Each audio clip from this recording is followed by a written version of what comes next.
Hey guys, welcome back to Paper Mario, the Thousand Year Door. In this part, we start the dungeon of Chapter 5, which I believe is the Pirate's Grotto is what it's called.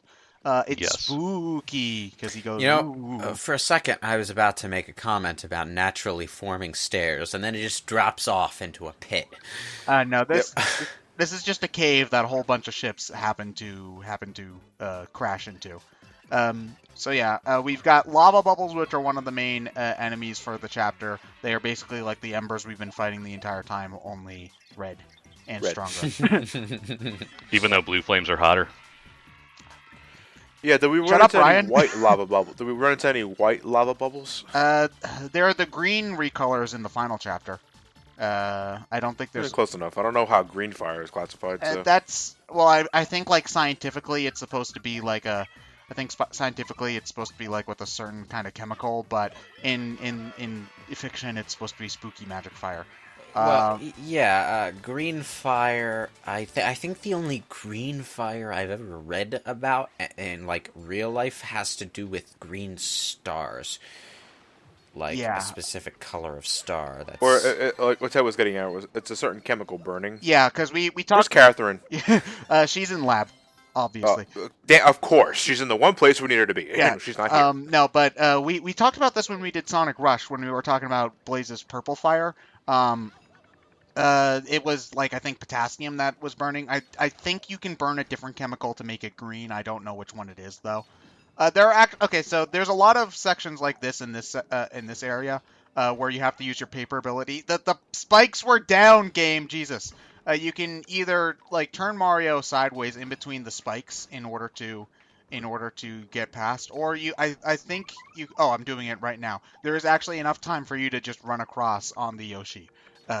So yeah, I don't think you're supposed to do it that way because it's really fucking close, but you can. So yeah, this is a fun dungeon. I think it's one of the better ones in the game. It's also the first real dungeon we've had since.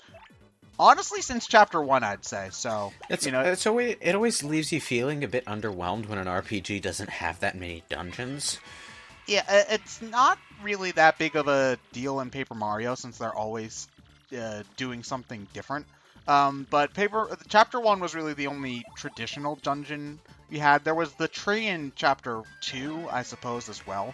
Yeah, I guess that counts. So yeah, we haven't had the creepy steeple in chapter 4 was not really a real dungeon. It was pretty short, so it's nice to have something a lot more involved after a significant break, because chapter 3 was the wrestling chapter, chapter 4 was just the creepy steeple, so it's nice to have like a real honest-to-goodness dungeon, and one of the best ones in the game to boot. So Apparently, you can make green fire by burning boric acid combined with antifreeze.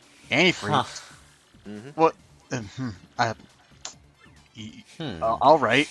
What's the Catherine signal? Talk about. Is it like a beaker?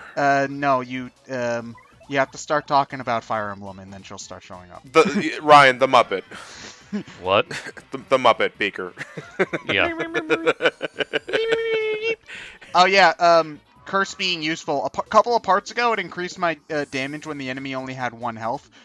In this game, in this part, it's increasing my defense on the turn where they spawn enemies that don't attack me. So yeah, fuck that thing. You're so rude to curse. I know, because it's a dick. Also, I think Fiery Jinx doesn't. I think I'm using Fiery Jinx when it's. Oh no, it does. I thought that the bullet bills were immune to fire damage. Okay. Man, I'm having flashbacks to Final Fantasy VI, where I spent the entire endgame just spamming 1 MP ultimas at everything. Wait, hold on. 1 MP ultimas? How do you do that in Final? Celestrians. Yeah, there's an accessory that lowers your MP cost to 1, and if your character has Ultima, and if that character happens to be Realm with the highest magic stat in the game, With the soul of the Maza to boot. yeah, what's that? you pretty much just destroy the entire game. That's point. endgame. It even destroys the bonus dungeons. Oh man. And the Soul Shrine. You guys make weird noises. Oh. And here, ladies and gentlemen, we have the fat Bob-omb. I don't know how. Bombette really let herself go.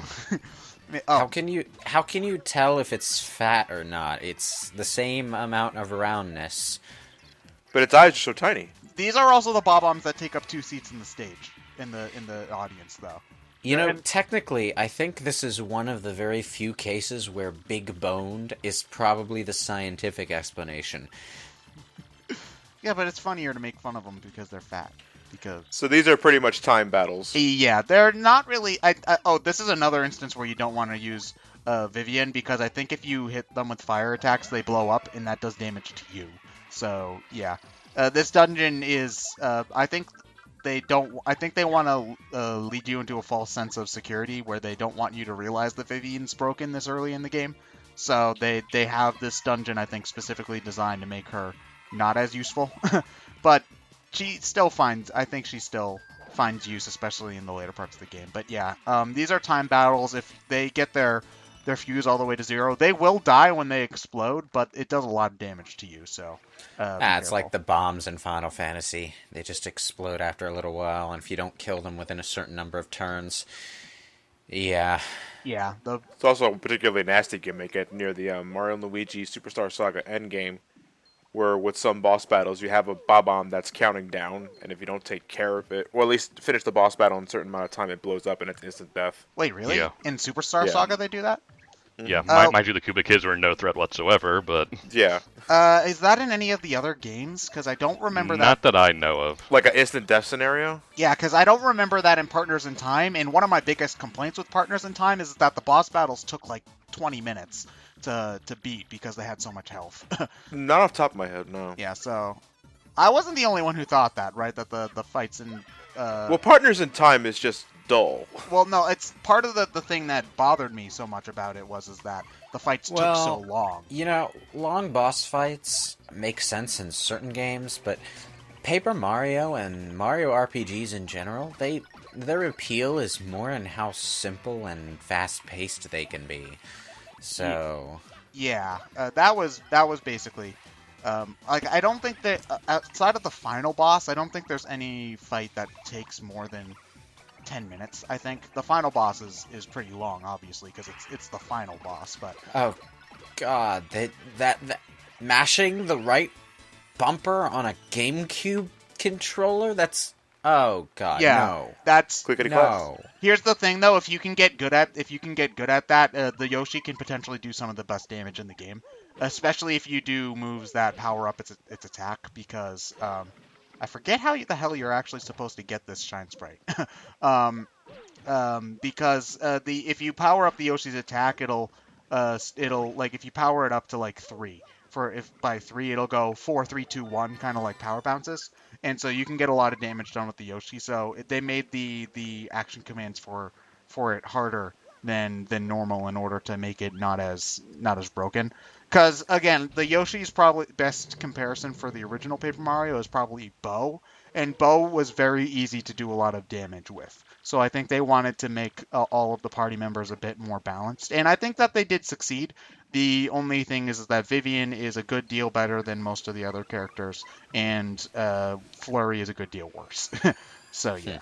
So Now, can I ask a question? How do you guys feel about the character that's introduced late game that is statistically just better than every other character that you've recruited to this point in time? Do you think that's a unfair mechanic, and well, do you think Vivian needed to be tooled? I Watered think Vivian is designed to not necessarily designed to be better, because her standard attack doesn't do a ton of damage, and other than Fiery Jinx, her fourth attack, the one that you get for upgrading her to max, isn't great either. I think that they just kind of underestimated how good she could have potentially been.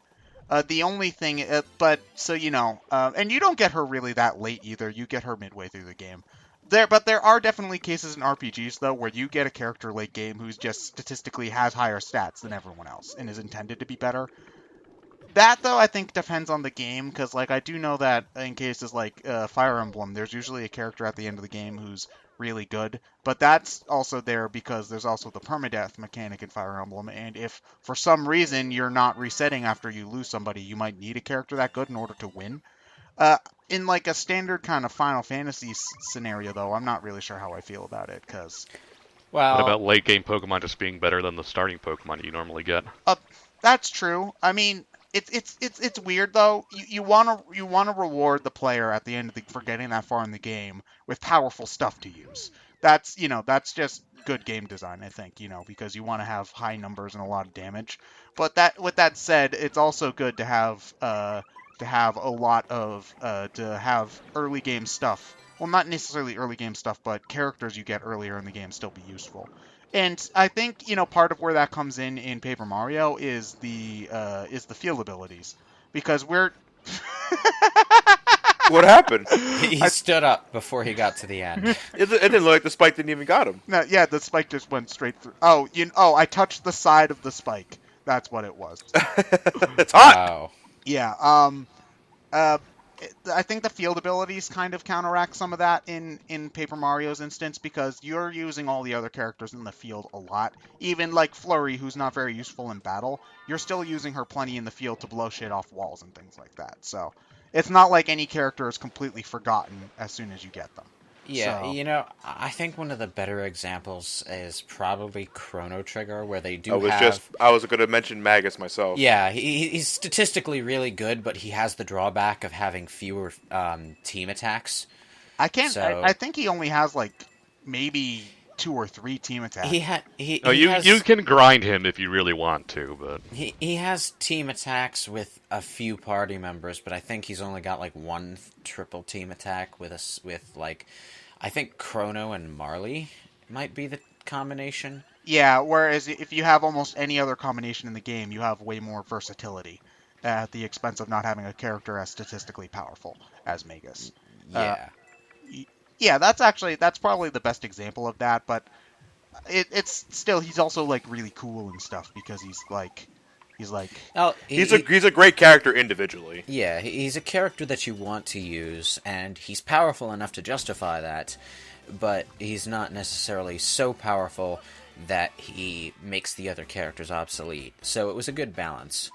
Yeah, honestly, Chrono Trigger, thinking about it, is probably one of the best balanced RPGs in terms of the characters, because I can't think of a character that I never used in Chrono Trigger. Yeah, we could gush about this, but we'd probably just be repeating everything Pro Jared said in his review. Wait, Ryan, you wanted to record Chrono Trigger at some point, didn't you? eventually, yeah. That's been on our backlog list for years. Yeah. Someday. York. Well, we have lots of other RPGs to do first. So. Someday. Oh yeah, this is the last curse chest in the game. And at this point, Mario's just sick of the curse boxes giving their fake speech about being good, and then the curse box is really just annoyed because the only thing he's had to do all this time is prepare this speech for Mario. So yeah, I love how self-aware the game is while writing it, and it's really sharply written. So if you miss... Oh, wait, no, you can't miss the other curse chests. They're mandatory. Maybe through speedrun glitches, but I do know that you need all of the curse chests in order to get through the final dungeon. There's a point where you need all of them at event. So I think you need to open all of them at some point. Again, if somebody in the comments knows of a way that you can skip one entirely, let me know. But at this point, Mario's just sick of this guy's shit. So I think the one that we get here, the last one, is the ability to turn into a paper boat, and so now we can go sailing on specific water patches. It's very similar to the paper airplane in that you can only do it in certain areas where there's like a boat thing, but it'll allow you to surf across certain areas, and it actually opens up Rogueport quite a bit because there's a lot of water in Rogueport and in the Rogueport sewers. So after Chapter 5, you can essentially explore every part of the city, which is nice. And there's a lot of hidden shit in the town. Squirm and suffer like socially awkward worms. Hey, don't make fun of our fan base like that, man. Yeah, so yeah, So now it's a paper boat. Yeah, the boat's okay. It's probably the least interesting of the 4 transformations, because you just kind of move around. The airplane, you have to control it a little bit, and the paper turning sideways for the paper thing and the roll of paper are a little bit more versatile. Yeah. You know, this looks a little more hokey without the water beneath us. Yeah, you can. It's the wave graphic next Yeah. to the boat. It looks okay when it's actually in water, but when you're like just in the Floating in midair. yeah, jaded. Oh, and hey, listen, thanks for letting me do my thing. I feel better. Yeah. So, yeah, that was cool, I guess. So, Bye, Stan. Thanks for not turning my shadow pink. okay, now what's that a reference to? That would be Okage. Cool.